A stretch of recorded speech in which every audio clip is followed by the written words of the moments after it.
NQ, La Voz de la Provincia Mexicana y Ruta presentan Entre Líneas.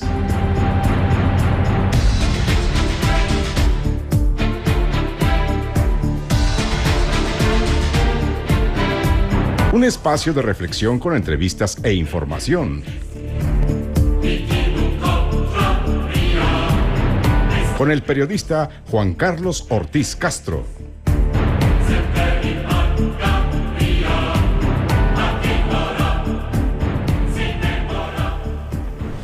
¿Qué tal? Como siempre es un gusto saludarlos. Estamos transmitiendo desde la ciudad de Tulancingo en la cabina del periódico Ruta y hoy vamos a hablar de un tema relacionado con el nuevo sistema de justicia penal que privilegia los derechos tanto de las víctimas como del ofendido, así como del imputado, partiendo de la presunción de inocencia para este último.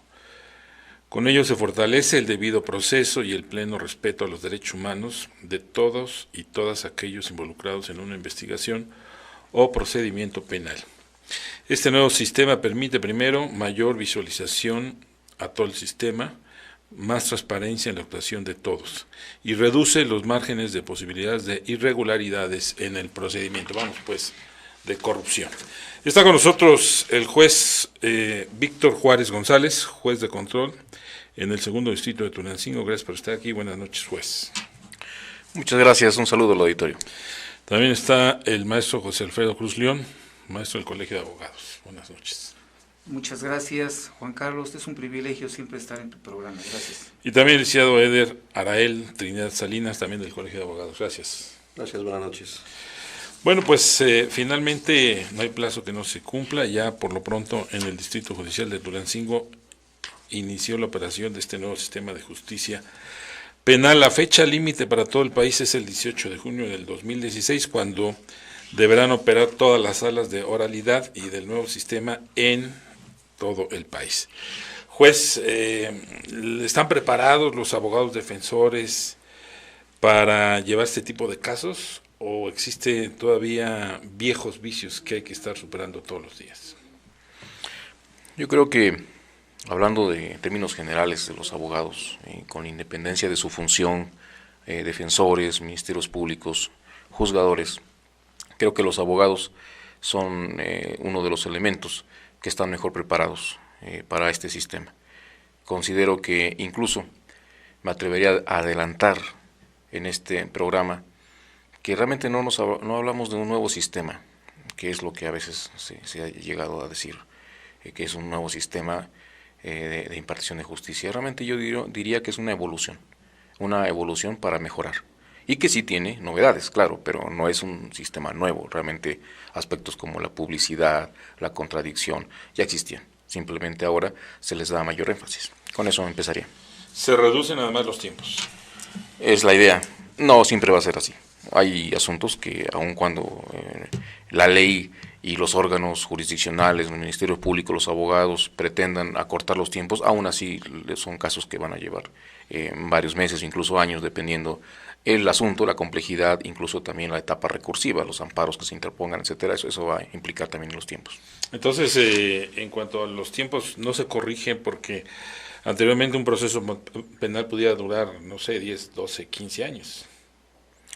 Esa temporalidad que manejas de 12, 15 años son casos excepcionales. Voy a hablar, como trabajé en el sistema tradicional, puedo hablar también de ese sistema y decir que esos 12, 15 años sí se llevaban, pero eran pocos casos. La generalidad es que los asuntos, si quisiéramos hablar de un promedio, muy seguramente me equivocaré, pero tratando de tener una aproximación, yo diría que llevaba algo así como de 2 a 3 años. ¿Y con este nuevo sistema se pretende acortar, y que incluso hablemos a veces de sentencias definitivas dictadas en 4 o 5 días, a veces, cuando el caso lo permita.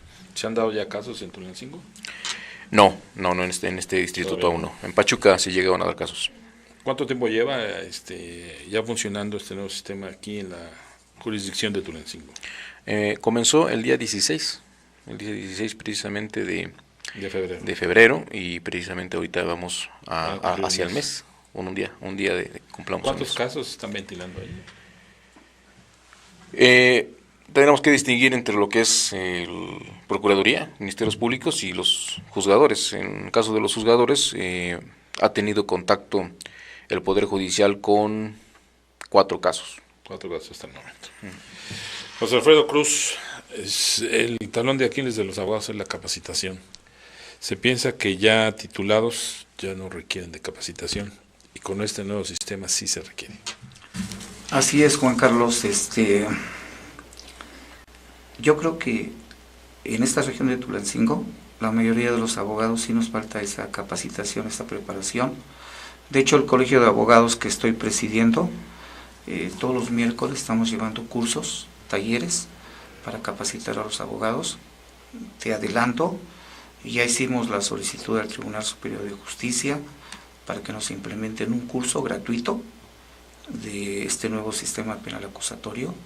Ya tenemos la autorización. Un curso más. Falta fijar fechas.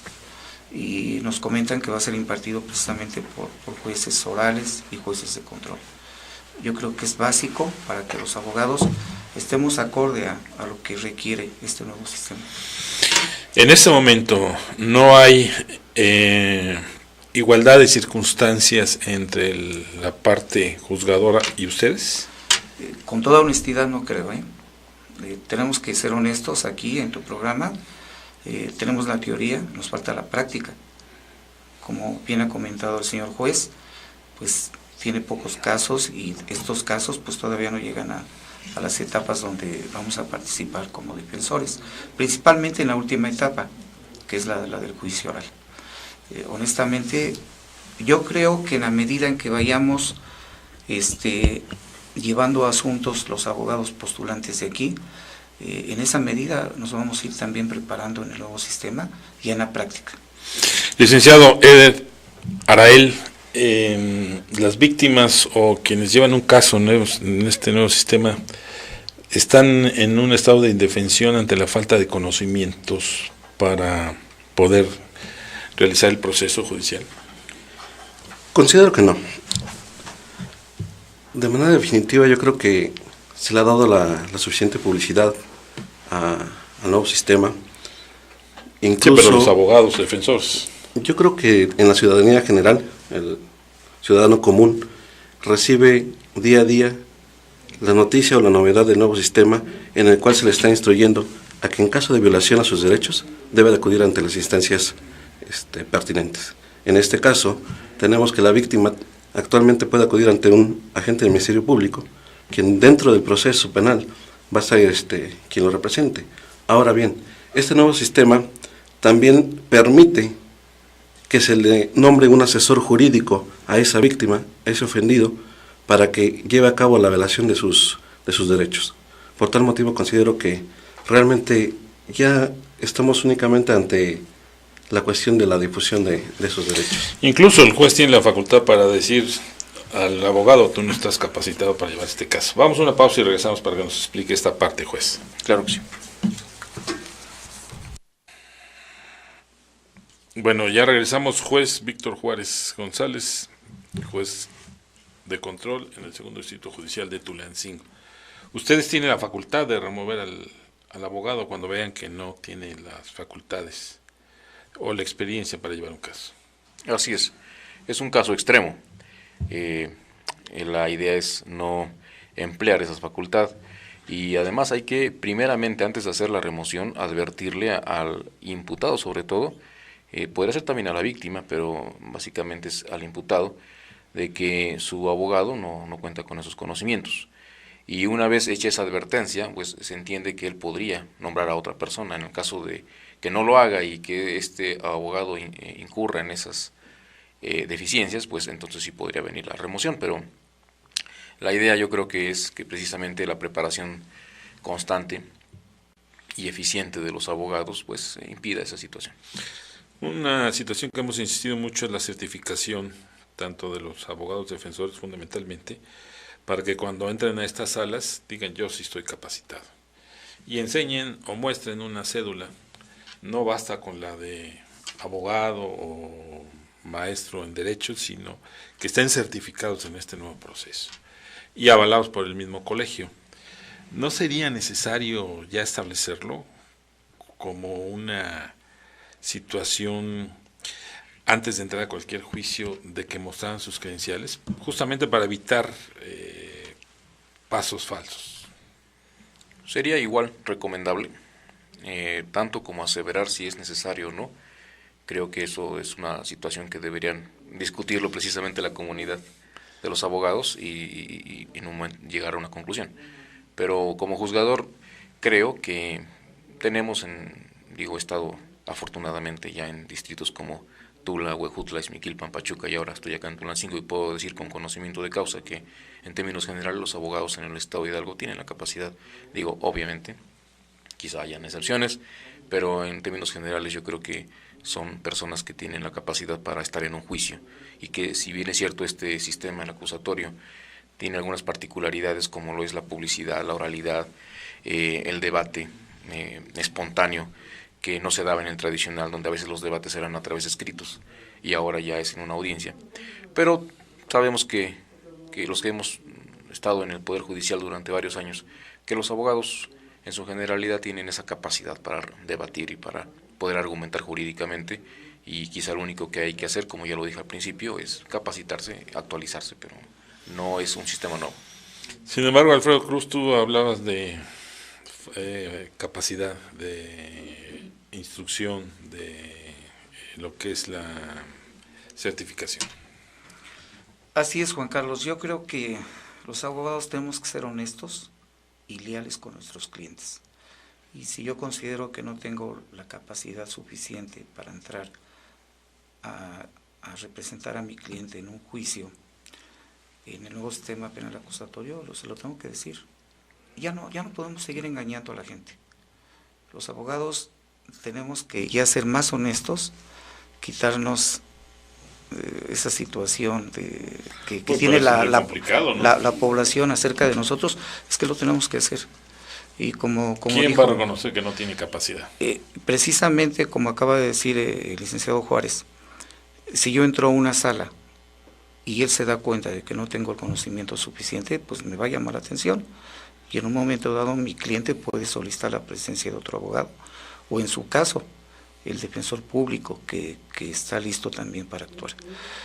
Eso, en la medida en que los abogados nos capacitemos, nos preparemos, vamos a poder seguir interviniendo en el nuevo sistema penal acusatorio. Quienes no lo hagan, definitivamente no van a poder entrar. ¿Pero cuántos se han capacitado, por ejemplo, en el Colegio de Abogados? Fíjate que en el Colegio de Abogados, afortunadamente tenemos como el maestro Eder, David, tenemos cerca de 5 o 6 maestros ya. ¿Pero cuántos se han capacitado? De los abogados.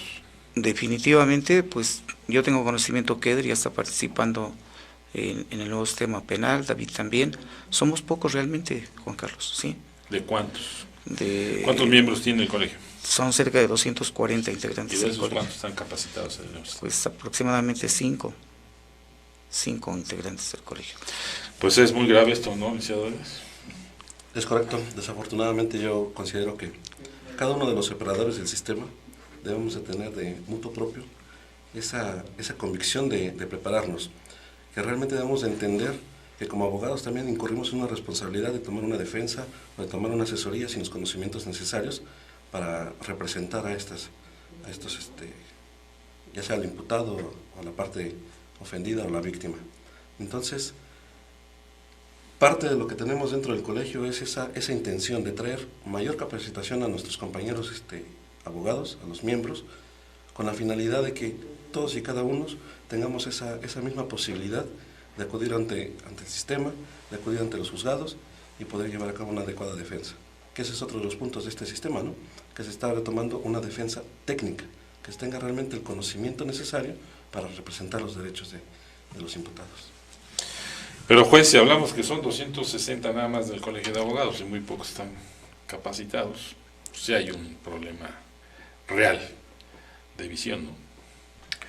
Yo aprovecho esta intervención para hacer una invitación a la comunidad, a los abogados en este circuito, para que participen.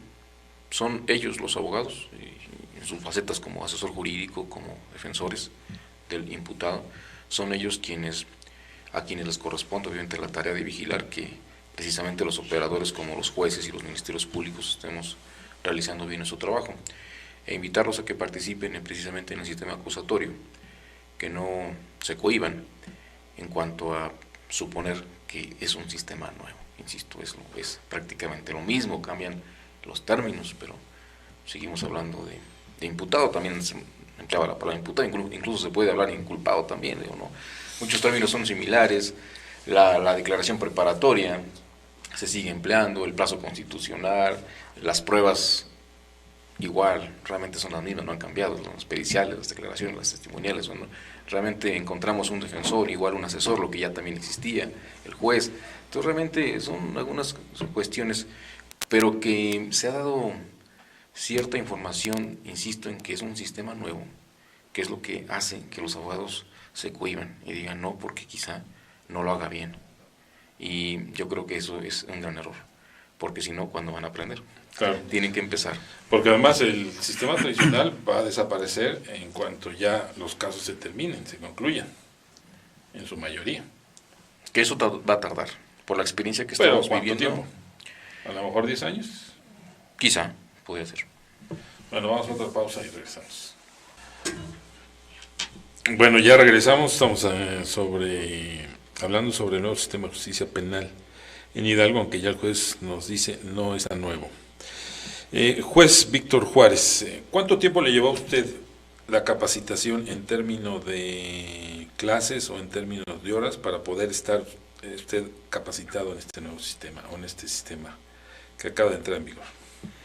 El tiempo que me capacité no quiere decir que sea el necesario para estar capacitado, simplemente por las circunstancias de los cursos que tuvimos. Llevamos capacitándonos de marzo de 2010 a noviembre, octubre de 2014. Eso es un tiempo considerable, pero no quiere decir que es lo que se tarde uno en prepararse, puede ser incluso antes. ¿Eran clases diarias? ¿Era una clase a la semana? ¿Era una clase al mes? ¿Era una clase cada trimestre? ¿Cómo era la capacitación? Esto para tener un referente de lo que tienen que estudiar los abogados. Los cursos variaron. Hubo cursos que sí eran diario, incluso hubo uno muy pesado que era de 9 de la mañana a 9 de la noche diario, hasta incluso sábado también, y ese duró 2 meses y medio. Pero de pronto habían meses que nos incorporábamos a nuestros lugares de trabajo porque seguíamos trabajando con el sistema tradicional y volvía a haber cursos, y entonces era una situación que, insisto, no puede afirmarse a una solidez en cuanto a tiempo, sino que era dependiendo de los cursos que nos impartiera también por parte del CETEC, de las instituciones que estaban dando los cursos. ¿Y ustedes están certificados? Como docentes incluso, una de las etapas que vivimos es que nos invitaron a que presentáramos exámenes para que fuéramos docentes certificados por parte de CETEC. Todos hicieron ese examen y aprobaron. Solo que en mi caso, por ejemplo, ya no continué. Para poder continuar con esa certificación necesitaba dar clases para empezar y continuar haciendo exámenes. Pero era para ser docente. Realmente mi función, la que me gusta, es en órgano jurisdiccional, y por eso yo no continué con la certificación. Pero como juez no se tiene que certificar. Precisamente esos cursos que otorga CETEC son una especie de certificación, dan constancias, avalan los cursos que se van llevando a cabo. Pues en el caso de los abogados del colegio, les falta ¿cuánto tiempo? Alfredo, estamos hablando del 2010, me dice, ¿verdad? Así es. Fíjate, Juan Carlos, que esta situación es la que estamos atacando en el Colegio de Abogados. Te vuelvo a repetir, todos los miércoles tenemos talleres curso en diversas materias. Vamos a tener el nuevo sistema, ya no lo autorizó el tribunal. Acabamos de tener derecho electoral, derecho notarial. ¿Sabes cuál es la idea? Que en el Colegio de Abogados todos los compañeros, porque tenemos varios que acaban de terminar la carrera, se estén preparando. Estamos yendo a diversas conferencias a Pachuca, a México. Qué bueno que está aquí el maestro Juárez. Vamos a tener la oportunidad de invitarlo también al colegio, que nos apoye con sus conocimientos. Y en esa medida vamos a ir creciendo los abogados, Juan Carlos. A la par que gente como el señor juez nos proporcione, nos apoye con sus conocimientos, y la gente que ya tiene experiencia en el nuevo sistema. Lo vamos a seguir haciendo. Esto es un reto que tenemos los abogados de de Tulancingo específicamente, de prepararnos para hacer un trabajo honesto a favor de nuestros clientes, un trabajo eficiente. Los clientes, tanto víctimas como los que hayan estado involucrados en un delito, deberían exigirle a los abogados sus cartas credenciales para saber si están o no capacitados. Sería una buena propuesta. Yo estoy de acuerdo contigo. Ya no podemos engañar a las personas que confían en nosotros y que ponen en nuestras manos a veces su situación patrimonial, su libertad. Ese es uno de los principios que tenemos en el Colegio de Abogados: actuar con toda honestidad, cero corrupción. No vamos a permitir, y se los hemos comentado a los abogados, ya ningún aspecto de corrupción. De quien nos enteremos que está manejando esta situación, lo vamos a dejar fuera de ¿Cuál era lo más común de la corrupción en los juzgados con el sistema tradicional? Pues lo tenemos que decir claramente. ¿Cuál era? Nosotros no podemos callarnos, ¿sí? Pues la amistad que a veces hacíamos con los jueces, las dádivas también. Se las daban a los jueces. Lo tenemos que decir, digo, porque son situaciones que no podemos seguir ocultando. Precisamente una de las razones de este nuevo sistema es acabar con este tipo de situaciones, que todo sea transparente. ¿Qué otras anomalías? Que sea claro. Pues principalmente el retraso que se llevaba en todas las causas penales. ¿Se daba dinero para retrasar el caso? Pues yo creo que sí hubo esas situaciones. O sea, mira, Juan Carlos, estamos viviendo en una situación en México en que hay demasiada impunidad. La mayoría de la población ya no cree en los ministerios públicos, no cree en los jueces, no cree en los abogados. Desgraciadamente, y tú lo sabes, a nivel internacional, nuestro país es un país que ante la comunidad internacional es un país peligroso, con muchos delitos. Yo, en un momento más que toquemos este punto, yo creo que con el nuevo sistema, y a lo mejor voy a diferir un poquito aquí del señor juez y de Eder, yo creo que se va a aumentar la impunidad. Por lo que yo he percibido, por lo que yo he platicado, se va a aumentar la impunidad. Que no debería de ser. Precisamente con el nuevo sistema se trata de abatir esa impunidad en el país. Pero por ejemplo, Chihuahua, que ya tiene varios años que entró en operación, es uno de los estados más peligrosos, lo sigue siendo. Entonces, ¿dónde está este principio de este sistema de reducir la impunidad en el país, específicamente de ese estado? Tenemos un estado, y tú lo sabes y lo sabemos todos, es el estado más seguro del país, Hidalgo.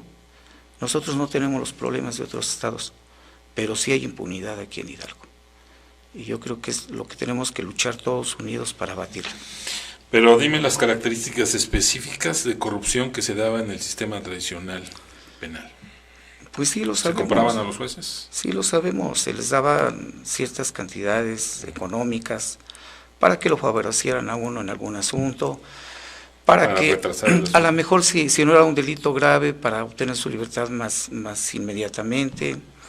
Se hacía amistad con ellos, porque sí lo tenemos que decir, y a veces por esa amistad pues nos favorecían en sus resoluciones. Posiblemente si lo iban a sentenciar a 10 años, lo sentenciaban a la mitad, a 5 años. Se modificaban las sentencias. Sí, pero mira, todos estábamos en ese engranaje, la verdad. ¿Tú específicamente lo hacías? Definitivamente no. Yo no comparto esa situación. Cuando decías todos estábamos en el engranaje. Pues sí, porque estoy hablando de abogados, sí, y de todos. Y lo mismo pasa con los proyectistas, y lo mismo pasa con las secretarias de los juzgados, etcétera, ¿no? Hasta las copias cobraban, ¿no? Fíjate que lo más triste es que nos iba a ver un cliente y le decíamos, nos tienes que dejar 1,000 pesos para las copias, para empezar a ver tu asunto. Desde ahí empezaba la corrupción de parte de los abogados. Bueno, vamos a una pausa y regresamos. Bueno, ya regresamos, estamos hablando de este sistema penal establecido a partir del 16 de febrero en la ciudad o el distrito judicial de Tulancingo. Eder Trinidad, nos hablaba Alfredo Cruz de todo el sistema de corrupción, pero decía algo que era muy importante. Este sistema que se está implementando a nivel país, en el estado también, no va a terminar con la impunidad. ¿Sería esta la visión de un profesionista como tú? Bueno, considero que es responsabilidad insisto, de cada uno de los operadores, el que el sistema funcione. En el sistema tradicional que manejábamos, que seguimos manejando, también era responsabilidad de cada uno el entrar o no entrar a ese acto de corrupción, ¿no? A esa impunidad. Si realmente como abogados, sea la parte que fungamos, defensa, Ministerio Público, juez, tenemos los conocimientos necesarios y sabemos realmente realizar nuestro trabajo, si sabemos realmente ofrecer pruebas que sean pertinentes, pruebas que sean suficientes para demostrar nuestros dichos, no es necesario en ningún momento entrar a ese sistema de corrupción, ¿sí? Insisto, aquí lo importante es que cada uno de los operadores nos capacitemos, que tengamos los conocimientos necesarios para poder aportar una prueba, para poder dar una asesoría. Pero la pregunta fue, ¿va a reducir la impunidad o no va a reducir la impunidad? Considero que sí. Sí la va a reducir. Considero que sí. Otro asunto muy importante, juez, son los peritajes. Y de eso depende mucho de la policía ministerial. Y en ocasiones también ahí se adolece de preparación o se puede modificar el escenario del crimen, etcétera. Y eso puede incluso modificar una sentencia. Muy bien, hay que distinguir la actividad pericial que corresponde a los peritos y la actividad de la investigación de los policías, de los agentes. Por lo que hace a la actividad pericial, creo que desde el sistema tradicional el trabajo era aceptable. Sabemos que, hablando de materia penal y hablando concretamente del trabajo del Ministerio Público y de la víctima u ofendido, se cuenta con una unidad de servicios periciales por parte de Procuraduría que abastece y que entrega los peritajes necesarios que requieren los jueces para el dictado de las sentencias. Y obviamente los abogados, defensores sobre todo, también presentaban sus peritajes. Entonces eso sigue, eso es, no veo el cambio, es una situación, como ya lo decías, igual. Y hablando ya del problema de la investigación, pues sí, se requiere mucha capacitación de los agentes, porque ahora con este nuevo sistema que ya lo dije, no está nuevo, más bien tiene algunas innovaciones, pero no es nuevo totalmente. Pero dentro de esas innovaciones está el hecho de que al policía, al agente, se le otorga más facultades. Antes era el agente del Ministerio Público el que practicaba realmente todas las diligencias. Ahora incluso se le da facultades a un policía para que vaya a practicar una inspección. Ya no tiene que ir al Ministerio Público. Entonces esas son de las situaciones que cambian y que obviamente requieren entonces mayor preparación en policía, porque el perito jurídico, que era el Ministerio Público, practicaba esas diligencias. Ahora lo va a hacer un policía, y ese policía debe tener preparación para saber qué es lo que necesita el Ministerio Público para poder investigar un posible hecho delictuoso. Pero Alfredo, sí se pueden modificar las pruebas, sí se puede modificar el escenario del crimen. Si dolosamente no le lees los derechos al imputado, es la puerta de salida para un asunto penal. Fíjate que acabas de comentar algo muy importante. Platicaba yo con algunos agentes investigadores, desde luego no puedo decir sus nombres, y me decían, es que efectivamente nosotros llegamos al lugar donde se desarrolló el delito, el crimen, a hacer la investigación, a recabar precisamente los datos, ¿no?, los indicios, que van a ser como los medios de prueba para el nuevo sistema penal.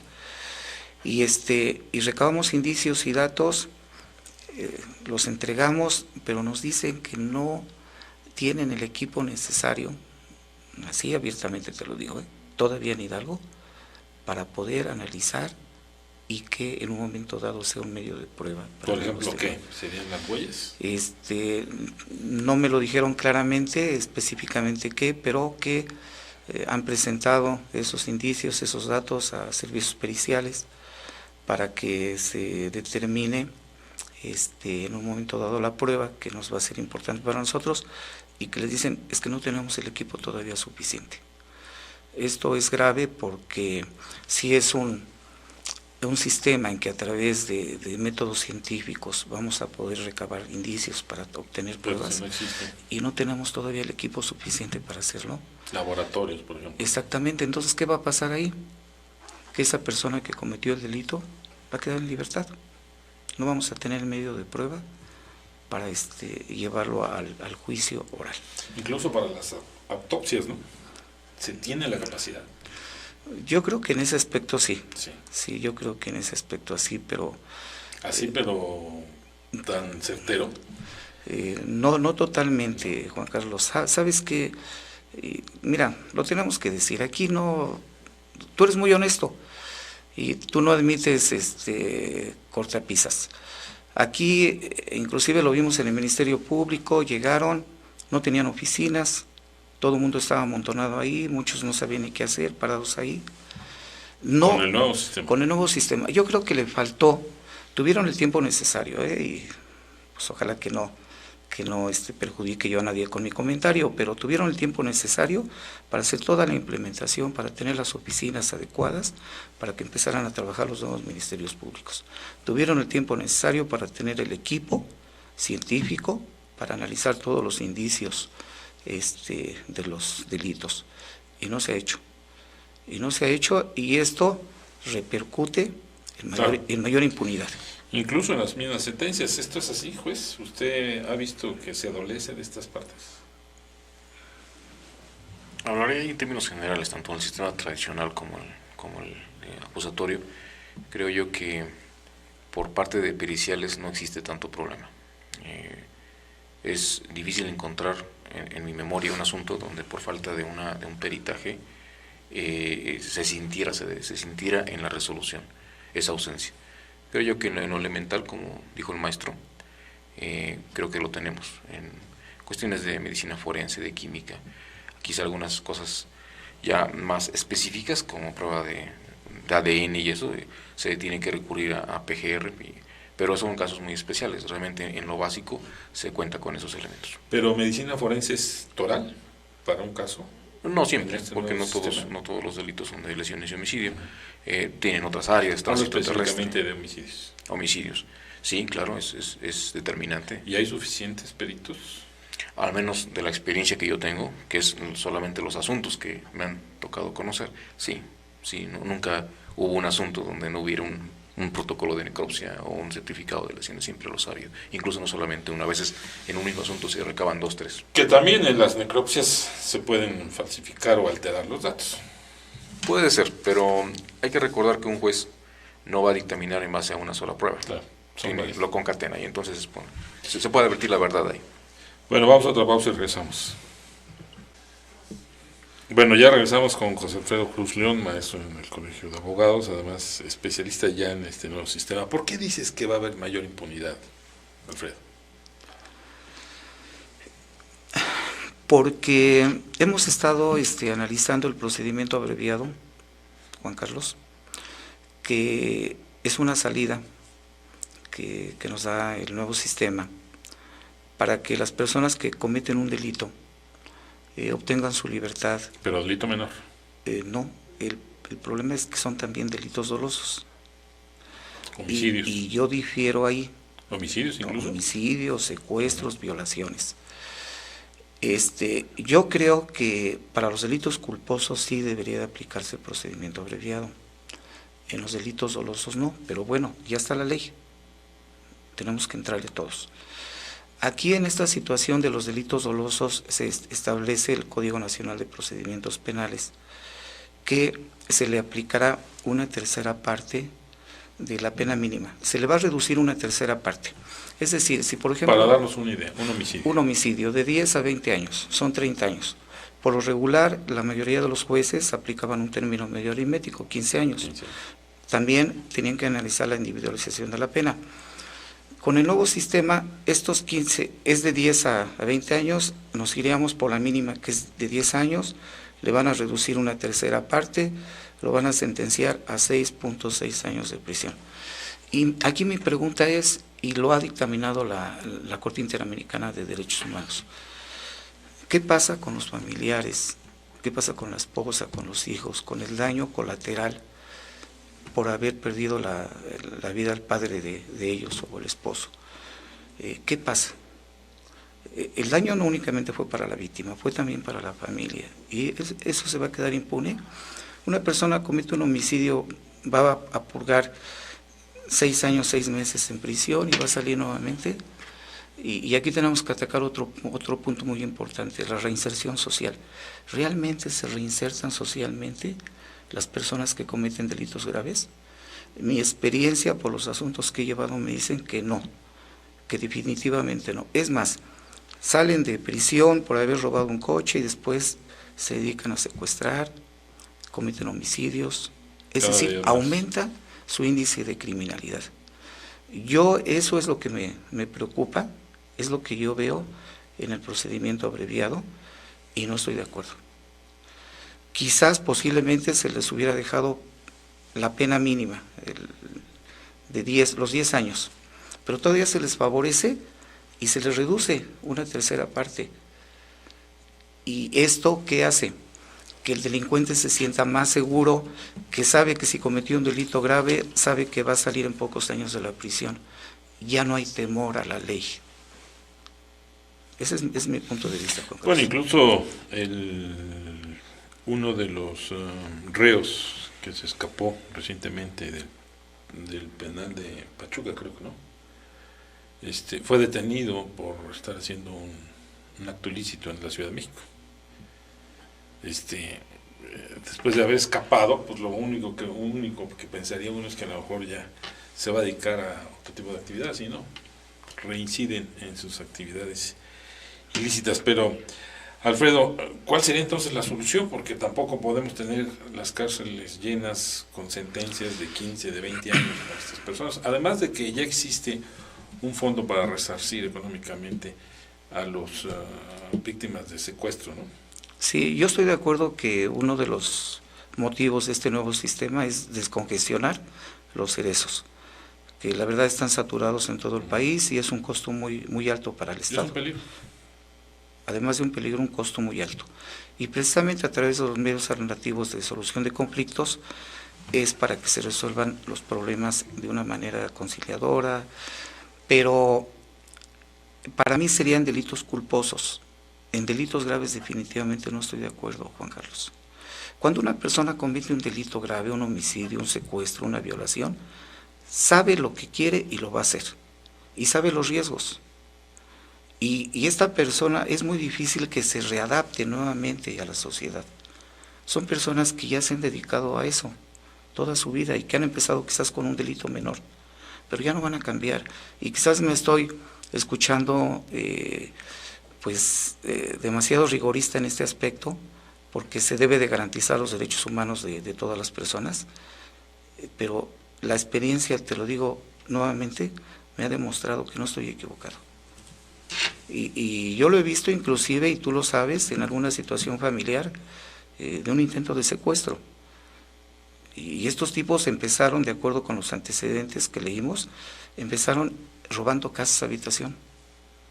Y terminaron en delincuencia organizada, cometiendo secuestros, extorsiones, llevaban cerca de 8 secuestros, se dedicaban a extorsionar negocios ahí en el lugar donde habitaban, unos verdaderos delincuentes, que inclusive uno de ellos narra que estuvo en un campo de entrenamiento de los Zetas en Tamaulipas, adiestrándose en armas largas y en armas cortas. O sea, imagínate, y yo entiendo a la ciudadanía, la verdad, el temor que tiene ante la delincuencia, porque es un riesgo que todos estamos corriendo, todos, aunque estemos en el estado más seguro. También se habla, juez, de resarcir los daños a las víctimas con este nuevo sistema. Así es, igual, pensaría que es una situación que no cambia. En el sistema tradicional también existe la obligación. Pero antes no era tan exigido por las víctimas, ¿no? O no le hacían tanto caso los jueces.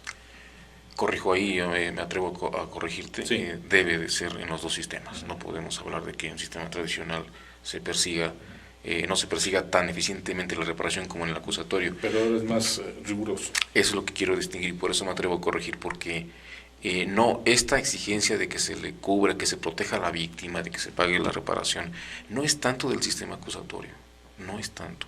Es más bien deriva de la reforma de junio de 2011, al artículo 1 constitucional, donde se eleva a máxima jerarquía todo lo relacionado a derechos humanos y tratados internacionales. Y es de ahí donde deriva esa exigencia de proteger más a la víctima y a la reparación del daño, pero no opera nada más al acusatorio, aplica para la tradicional. Insisto, esa reforma no es la de junio de 2008, es la de junio de 2011, que es distinta, son dos reformas distintas. Lo que pasa es que el común de las personas no distingue esas dos reformas porque vino en cascada. Los abogados. Y simplemente tenemos en la mente la de 2008, pero yo creo que es más trascendental la de junio de 2011, que es la de reforma de derechos humanos. Porque además involucra los tratados internacionales. Y no solamente penal, todas las materias, administrativo, laboral, todas. Fiscal, los tratados internacionales, todo. Es un cambio enorme lo que se dio en esa reforma. Bueno, vamos a otra pausa y regresamos. Bueno, ya regresamos, maestro Eder Arael, del Colegio de Abogados.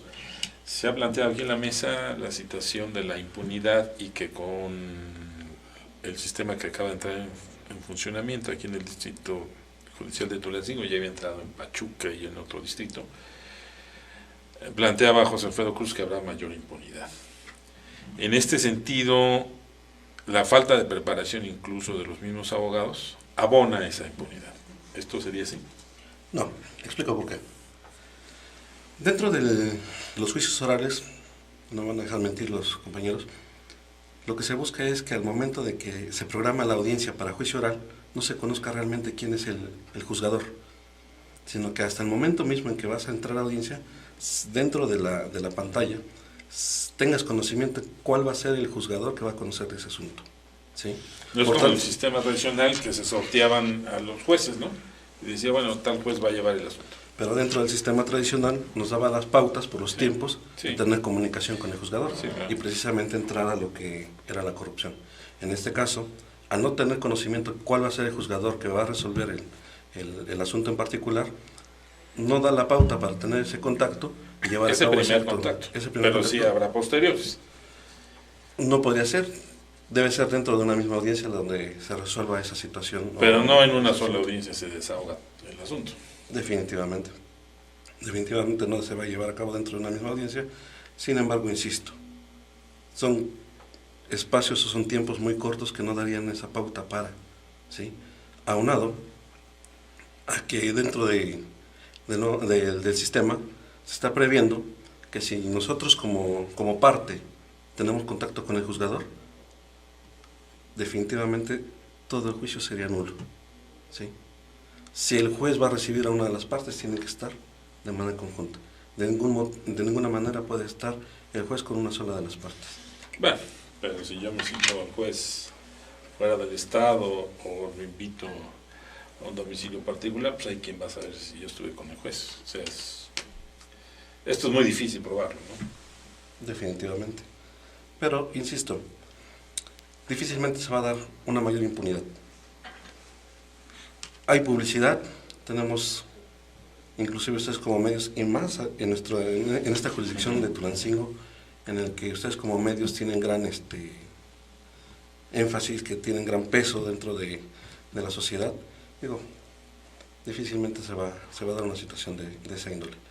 Ahora, contestando a lo que refería el maestro Alfredo, en cuanto al procedimiento abreviado, considero que tampoco es viable o que tampoco se daría una impunidad en virtud de que es una potestad del Ministerio Público el ofrecer el procedimiento abreviado, el llegar a un acuerdo directo con la defensa, con el imputado y el Ministerio Público, ¿sí? Es una potestad que tiene el Ministerio Público por pertenecer al Estado y aunado a ello debe cubrir determinados requisitos, entre ellos la reparación del daño, ¿sí? 1. Y 2, una autoincriminación, donde yo estoy aceptando mi responsabilidad, donde estoy aceptando los hechos de los cuales se me está imputando como imputado, ¿sí? Y con ello, el imputado recibiría una sanción, recibiría una pena, por lo tanto no hay impunidad, está recibiendo una pena. Estoy aceptando y estoy recibiendo también un beneficio, pero propiamente no hay una impunidad dentro de... Alfredo, tú quieres precisar algo, ¿no? Así es, Juan Carlos. Respecto a lo que comenta Eder, en el nuevo sistema se le había quitado mucho poder al Ministerio Público, pero se le deja la potestad del procedimiento abreviado, es decir, es el único que lo puede promover ante el juez de control. Se le está dando nuevamente un arreglo y ya. Un poder increíble para mí al Ministerio Público. Fuente de corrupción. Porque él como abogado viene y me dice, ¿sabes qué? Quiero el procedimiento abreviado para mi cliente. Y yo le digo, sí, muy bien, vamos a platicar. Yo creo que esa potestad la debe de tener el juez de control, siempre y cuando el juez de control se dé cuenta de que se está reparando el daño causado para que proceda el procedimiento abreviado. Ese es mi punto de vista, ¿eh? Yo creo que el Ministerio Público no debe de tener esa potestad. Se puede prestar a muchas situaciones personales ahí, con los abogados, claro, sí, porque si el Ministerio Público dice que no al procedimiento abreviado, aunque insista el abogado, aunque se acredite que va a reparar el daño, no se lleva a cabo. Y el juez de control no tiene la autoridad para negarse al procedimiento abreviado. Él no se puede oponer, el juez de control. Si yo como Ministerio Público solicito el procedimiento abreviado y está de acuerdo la defensa, el juez de control no puede negarse. ¿Esto sería grave en este nuevo sistema, juez? No sabría si es grave o no. Hay que tomar en cuenta que esas figuras se contemplan precisamente para despresurizar el sistema, para que sea más ágil, para que no se eviten gastos al Estado, lo que implica llevar un procedimiento de 2-3 años y que a través de un procedimiento abreviado se pueda llevar en 15 días, un mes, 2 meses. Entonces puede asumarse algo de corrupción en este asunto. Esos son los beneficios, los que acabo de comentar, pero también podría tener perjuicios, ¿no? Son cosas que no puede uno saber, eso ya dependerá, como lo decía el maestro Eder, los operadores, está en manos de los operadores. El sistema tiene el objetivo principal de 2 cosas, es respeto mayor a derechos humanos, no solamente del imputado, también de la víctima, incluso hasta de otras personas, como los testigos, también se deben proteger. Y el otro objetivo es la transparencia. Ese es otro de los objetivos con este sistema, que sí no había tanto en el sistema tradicional. En este sistema, estando ahí en audiencia pública, las partes, el pueblo, la gente, puede ver cómo actúan sus operadores jurídicos. Pero hoy finalmente hemos visto en los últimos días que la impunidad se ha reducido gracias a las videograbaciones, gracias a las plataformas, Instagram, etcétera, donde se dan a conocer casos que antes no se sabían y donde hoy la autoridad persigue a los presuntos responsables. Y bueno, por lo pronto la sociedad ya los condenó y aporta elementos y datos y dice fulano, sutano que estuvo involucrado en este hecho, vive en este lugar, sale a tales horas, etcétera. Y yo creo que esa es a la justicia en la que debemos confiar, Alfredo. Yo estoy de acuerdo con lo que acabas de comentar. La sociedad tiene que participar.